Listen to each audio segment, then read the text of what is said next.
Assalamu alaikum dear students, hope so you all are doing good. I welcome back you all in the lecture series of number theory again. Okay आज हम इंशाल्लाह discuss करेंगे exercise 3.1 को।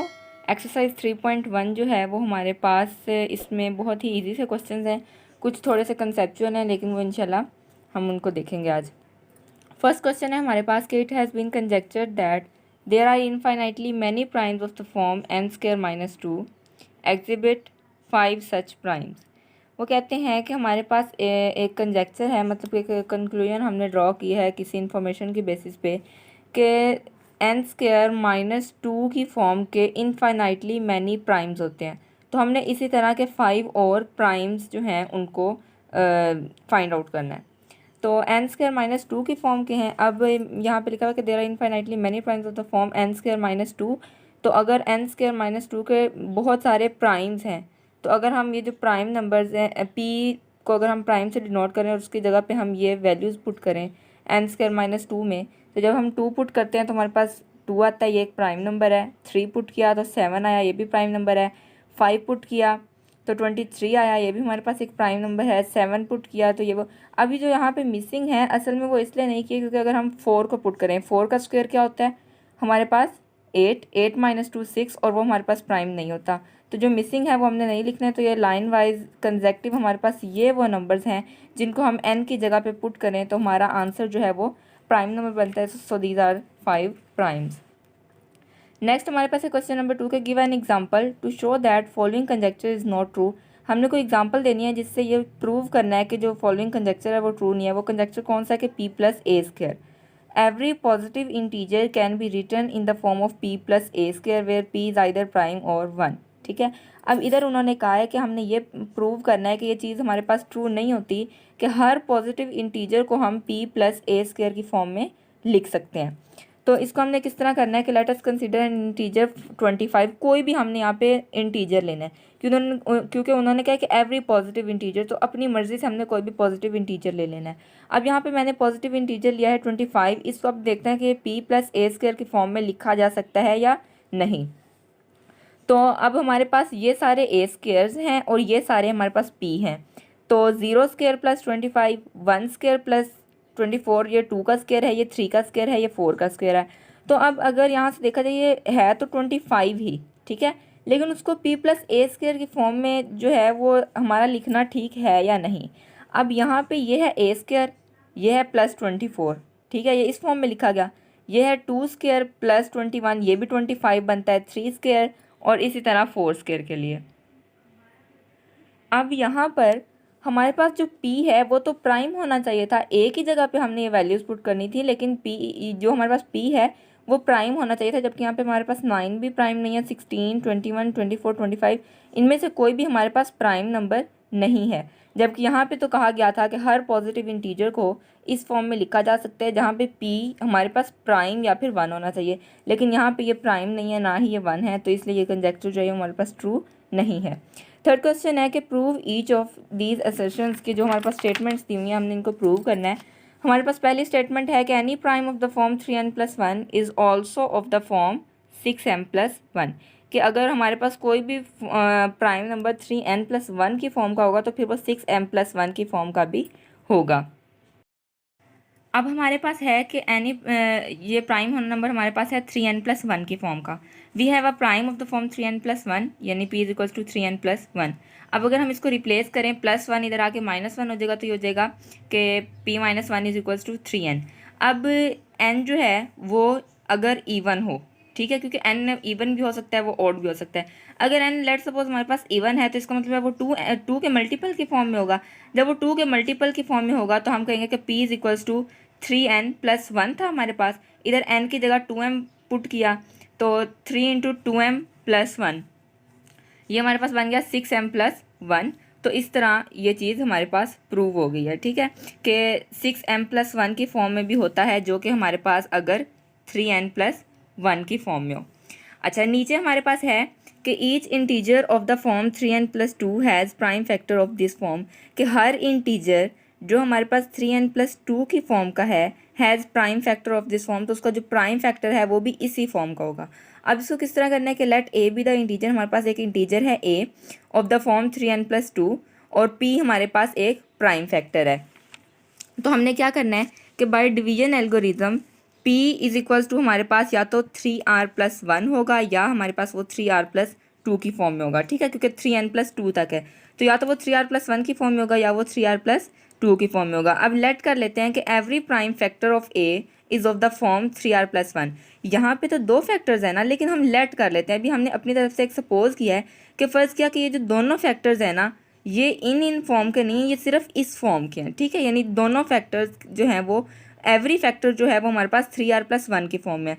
तो अब क्योंकि ये टू फैक्टर्स हैं तो फ़र्ज़ किया हम इनको अगर मल्टीप्लाई करें तो इस फॉर्म के हैं कि एक को हम कह देते हैं 3m+1 और एक को कह देते हैं 3n+1, है ये यही फॉर्म। तो इसको जब मल्टीप्लाई करेंगे तो ये 3 का मल्टीपल +1, ठीक है। तो अगेन कौन सी फॉर्म आ गई 3r+1। इससे तो ये प्रूव होगा कि जो हमने लेट किया था वो तो ट्रू प्रूव हो गया, जबकि हमारे पास एक फैक्टर 3r+2 का होना ज़रूरी था। तो अब यहाँ पे हमारे पास कि a must have at least one prime factor of the form 3n+2, कि हमारे पास a जो है वो 3n+2 की फॉर्म का भी होना चाहिए था। इफ़ नॉट, अगर अब नहीं है, then a can not be of the form 3n+2, फिर a जो है वो 3n+2 की फॉर्म का नहीं होगा। और अगला सी पार्ट है हमारे पास कि the only prime of the form n³ -1 is 7, कि इस फॉर्म का ओनली प्राइम जो हमारे पास होता है वो 7 ही हो सकता है। इसके लिए उन्होंने क्या है कि क्वेश्चन सॉल्व करने के हिंट दे दिया है कि n³ -1 को हम इस फॉर्म में भी लिख सकते हैं। ओके, n³ -1 को इस फॉर्म में लिख सकते हैं, ठीक है। इफ़ n³ -1 इज़ प्राइम, क्योंकि उन्होंने क्या कि द ओनली प्राइम, ठीक है, ऑफ द फॉर्म दिस।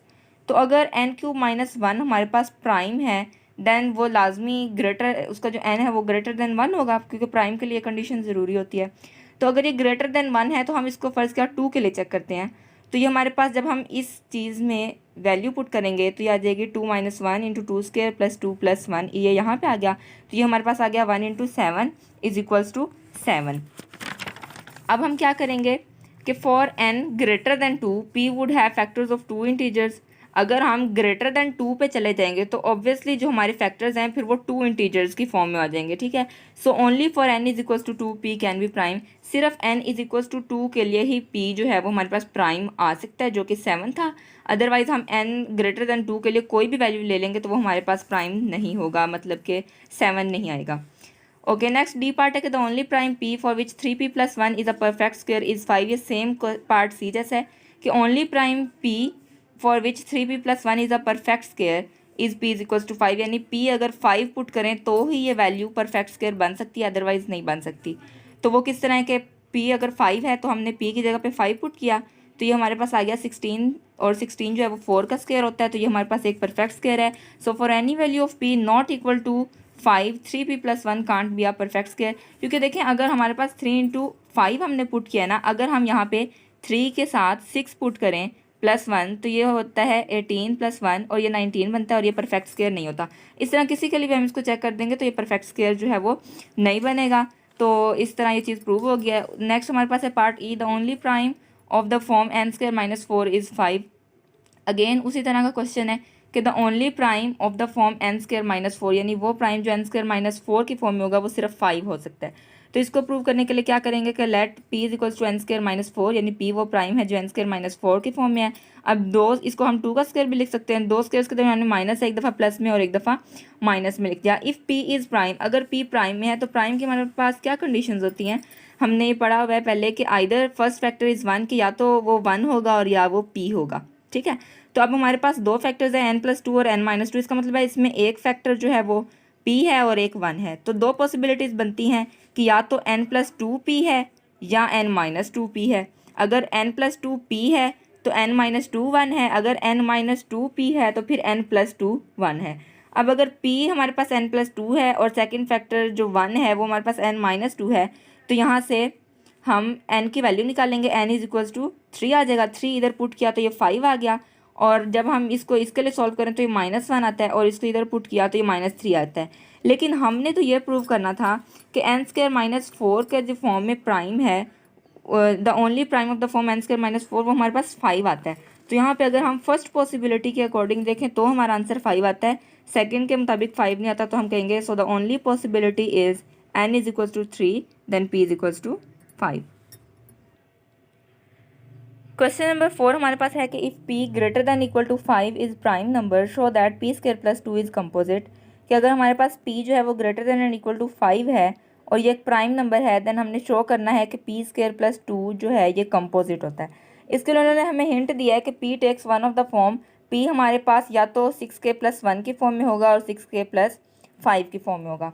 अब हमने क्या करना है कि हमारे पास p greater than and equal to 5 है, देन बाय डिवीजन एल्गोरिथम हमने ये पिछली बहुत सी एक्सरसाइजेज में पढ़ा है सेकंड चैप्टर की, कि जब ये p greater than and equal to जिस तरह हमारे पास यहाँ पे 5 है तो हम इसकी इक्वेशंस बनाते हैं कि 0 is less than equal to r is less than 6 तक होगा ये, ठीक है, यानी 6k प्लस r की फॉर्म में।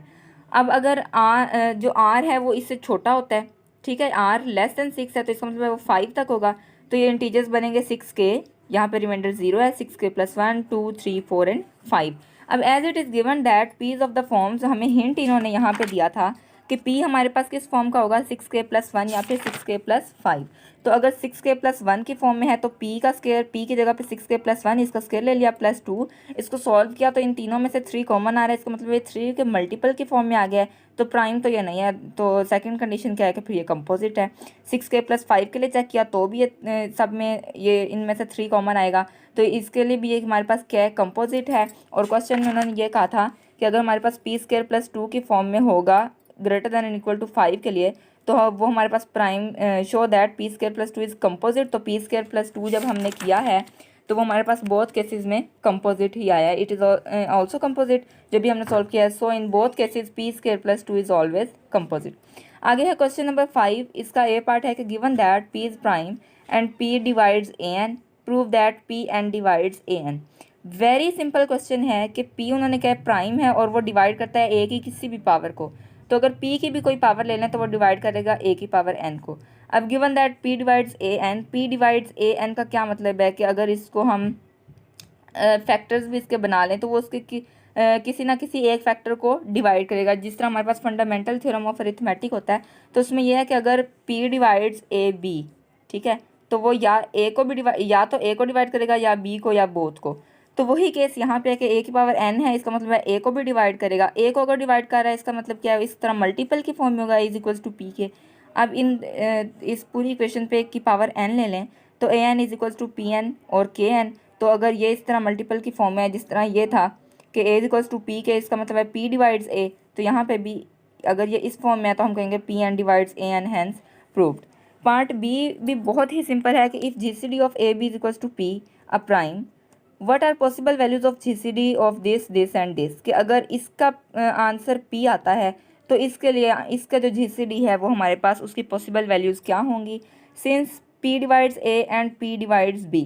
अब ये किस तरह पता चला है कि GCD of a b is equals to p, ऐसा क्या मतलब होता है, हमने पिछली थियोरीज में पढ़ा था, जो GCD वाली वीडियो थी उसमें हमने पढ़ा था कि अगर ये इस फॉर्म में है इसका मतलब है कि फिर p a को भी डिवाइड करता है और p b को भी डिवाइड करता है।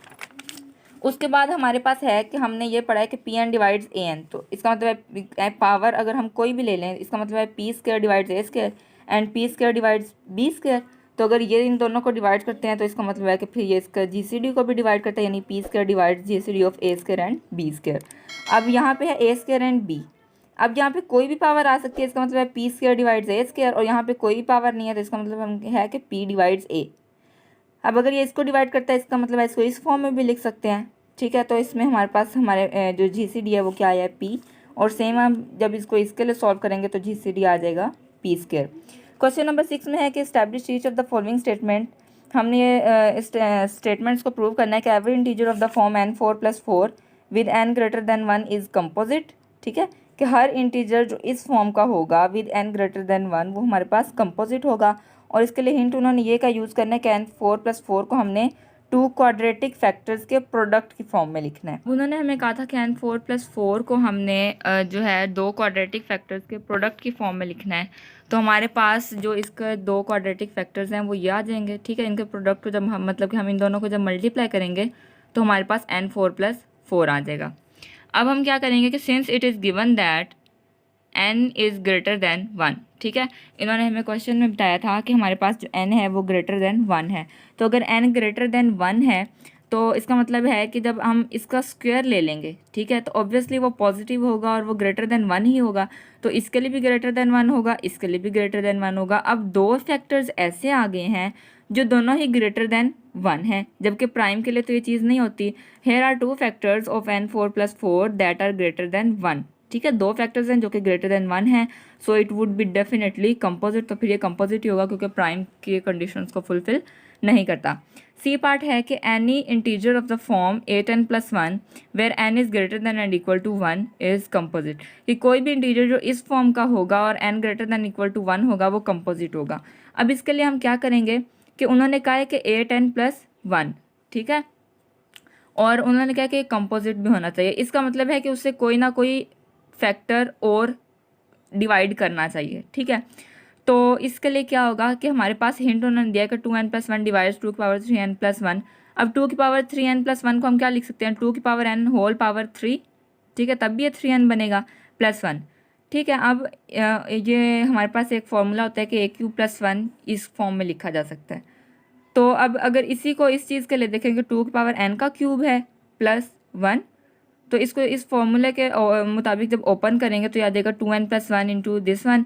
तो अगर ये दोनों आपस में मल्टीपल्स हैं तो इसका मतलब है कि 2n+1 जो है वो डिवाइड करता है 2n होल पावर 3+1 को। अब 2^3n, ठीक है, ये 3 और ये n बनता है ना 2^3n, तो ये हमारे पास 8n के इक्वल होता है, 2 का क्यूब 8 एंड देन उसकी पावर n, तो 8n है। तो इस 2^3n की जगह हम अगर 8n लिखें तो याद आएगा 2n+1 डिवाइड्स 8n+1। तो अब ये 8n+1 का हमने प्रूव कर दिया है कि इसको कोई ना कोई और फैक्टर भी है जो कि डिवाइड करता है, ठीक है। तो कंपोजिट के लिए यही होता है कि p और 1 के अलावा कोई और फैक्टर होता है जो इसे डिवाइड करता होता है, तो वो हमारे पास है 2n+1, एक ऐसा फैक्टर जो कि इसको डिवाइड कर रहा है। क्वेश्चन इसका पार्ट डी है कि each integer n greater than 11 can be written as sum of two composite numbers, के हर इंटीजर जो ग्रेटर देन 11 है can be written as the sum of two composite numbers, उसे हम sum of two composite numbers की form में लिख सकते हैं। अब यहाँ पे बात हुई इंटीजर्स की। अब अगर इंटीजर्स है तो इसका मतलब है या तो वो इवन होगा या वो ऑड होगा। तो इन्होंने हिंट में हमें दो ये कंडीशंस दिए हैं कि अगर n इवन होगा मतलब इस फॉर्म में तो हम ये वाला इंटीजर कंसीडर करेंगे, और अगर n ऑड होगा तो हम ये कंसीडर करेंगे। अब अगर इवन या ऑड में से कोई हो सकता है, अगर वो ऑड है तो इसका मतलब है कोई इंटीजर k एग्जिस्ट करता है जो कि इस फॉर्म में होगा, यानी 2 का मल्टीपल क्योंकि इंटीजर है। अब अगर ये इवन था तो इसके लिए हमने ये यूज़ करना था n-6 = 2 × k-3, 6 इधर आके प्लस हो जाएगा। तो ये अब चीज़ प्रूव होगी ना कि एक ये नंबर है और एक ये नंबर है, तो ये इसका सम है। और यहाँ पे भी उन्होंने यही कहा था कि सम ऑफ टू कंपोजिट नंबर्स, तो यहाँ पे भी सम ऑफ टू कंपोजिट नंबर्स ही हैं। ये भी कंपोजिट नंबर है क्योंकि 2 × 3 इसके दो फैक्टर्स हैं, और ये भी मल्टीपल है, इसका मतलब है ये कंपोजिट नंबर है। अब अगर हमारे पास यहाँ पे n ऑड है मतलब 2 के -1 की फॉर्म में है, तो हमने अगर ऑड था तो हमने क्या यूज़ करना था n-9, n-9 = 2 के -1 हो जाएगा। जब इसको इधर लेके आएंगे तो ये बन जाएगा 2 के +8। अभी 2 के +8 है, इसमें से 2 कॉमन लिया, k +4 आ गया। उसके बाद हम क्या करेंगे कि हमारे पास है n = 2 × k +4 और यहाँ पे -9, यानी अब ये भी हमारे पास मल्टीपल की फॉर्म में है, और ये भी हमारे पास क्या है, एक नंबर है जो जिसका 1 और p इटसेल्फ डिवाइजर्स के अलावा 3 भी डिवाइज़र है। तो इस तरह ये हमारे पास क्या हो जाएगा, sum of two composite numbers. Question number 7 है कि find all prime numbers that divide 50 factorial. अब जो वो सारे प्राइम नंबर्स जो 50 फैक्टोरियल को डिवाइड करते हो। अब 50 फैक्टोरियल से नीचे जाहिर बात है जितने भी प्राइम्स हैं वो इसको भी डिवाइड करते होंगे, क्योंकि अगर फर्स्ट या 47 ले लें तो वो 47 भी इसको डिवाइड करेगा। अगर हम इसके लिए कोई और नंबर मतलब कि वो सारे प्राइम नंबर्स जो 50 से लेस हैं, ठीक है, तो वो ऑब्वियसली 50 फैक्टोरियल को डिवाइड करेंगे, क्योंकि फैक्टोरियल भी क्या है, 1 पावर लेस, ठीक है, मतलब कि 50 फिर 49 48 एंड सो ऑन। ओके, तो अब यहाँ पे है कि all the primes less than 50 will divide 50 factorial since each is a term of 50 factorial, क्योंकि हर कोई जो है वो 50 फैक्टोरियल की टर्म भी होगी। तो by fundamental theorem of arithmetic, if k is non prime factor then it is unique and each term of unique factorization of k is smaller than k। अब इसका क्या मतलब है, इसको हम इस एग्जांपल से समझते हैं कि कोई भी हमने एक प्राइम नंबर ले लेना है, ठीक है, उसका फैक्टर जो कि नॉन प्राइम हो, वो प्राइम भी हो सकता है वो नॉन प्राइम भी हो सकता है, ठीक है। तो अब यहाँ पे हमने क्या किया कि ये भी प्राइम ले लिया और ये भी प्राइम ले लिया। तो वो कह रहे हैं कि ये जो के होता है हमारे पास एक फैक्टर, ये सारे जो के होते हैं ये नीचे वाले के उससे स्मॉलर होते हैं। तो ऑब्वियसली ये 3 है, ये 2 है, ये 1 है, ये उससे स्मॉलर आ रहे हैं। और यहाँ पे हमारे पास एक प्राइम नंबर था जिसको हमने डिवाइड किया, इसकी फैक्टराइजेशन किया, तो ये सारे स्मॉलर आ रहे हैं। तो यहाँ पे यही चीज़ बताई हुई है कि ये यूनिक होता है and each term of unique factorization of k is smaller than k. ठीक है, हर टर्म जो है नेक्स्ट वो उससे स्मॉलर होती है। So all primes less than 50 are all primes that divide 50 factorial. अब ये जितने भी 50 से नीचे वाले प्राइम नंबर्स हैं ये 50 फैक्टोरियल को भी डिवाइड करते हैं। ठीक हो गया। ओके, हमारे पास नेक्स्ट है क्वेश्चन नंबर 9। क्वेश्चन नंबर 8 को हम इंशाल्लाह इस वीडियो के सेकंड पार्ट में देखेंगे। क्वेश्चन नंबर 9 है हमारे पास, can unanswered question is whether there are infinitely many primes that are one more than a power of 2। अब इसका क्या मतलब है कि इनफाइनाइटली मैनी प्राइम्स होते हैं जो इस फॉर्म में लिखे जा सकते हैं कि 1 मोर यानी +1 करना है किसमें, किसी की भी पावर 2 में, यानी जिस टाइम पे 2 की पावर 2 ली हुई है इसमें जब +1 करें तो वो हमारे पास एक प्राइम नंबर बनता है। ठीक है, तो इस तरह के हमने 2 और प्राइम्स देखने हैं। तो ये तो हमें दिया है कि 2 का स्क्वायर +1 लें तो ये 5 आती है। ठीक है, अब 2 की पावर जब 4 लेंगे तो वो क्या आ जाएगी 17। 2 की पावर 8 ले लेंगे तो वो ये आ जाएगी। ठीक है, क्योंकि यहाँ पे उन्होंने कहा था कि हमने 1 मोर देन अ पावर ऑफ 2, 2 की कोई पावर लेनी है और उसमें 1 ऐड कर देना है। तो 2 की पावर्स ली और उनमें 1 ऐड करते गए तो ये हमारे पास डिफरेंट जो है वो प्राइम नंबर्स बन गए। इसका बी पार्ट है क्या, more general conjecture is that there exist infinitely many primes of the form n² + 1। कि इससे बेहतर अगर हम ये स्टेटमेंट दे दें कि n² + 1 की फॉर्म के मैनी प्राइम्स होते हैं, तो आप इस तरह के फिर 5 और जनरेट करें कि जिस तरह ये किसी भी टर्म का स्क्वायर है इसमें +1 कर दिया है तो ये हमारे पास एक प्राइम आया है। तो हम उसके लिए क्या करेंगे कि चेक कर लेते हैं। 1 का स्क्वायर +1 2, ये भी एक प्राइम है। 2 का स्क्वायर चेक किया 5। 3 का स्क्वायर +1 10 होता है, वो प्राइम नहीं होता, इसलिए हम 4 का चेक करेंगे। देन हम 6 का और 7 8 9 उनमें भी अगर हम करें तो वो सेटिस्फाई नहीं करता इस कंडीशन को, फिर 10 का करेंगे तो ये वो 5 हमारे पास प्राइम नंबर्स हैं जो इस कंजेक्चर के अकॉर्डिंग बने हैं n² + 1 के। तो आज की वीडियो में हम लोगों ने डिस्कस किया क्वेश्चन नंबर 9 तक। नेक्स्ट वीडियो में इंशाल्लाह हम इसके जो नेक्स्ट हाफ रह गया उसको डिस्कस करेंगे। तब तक के लिए keep watching. Thank you and अल्लाह हाफिज़।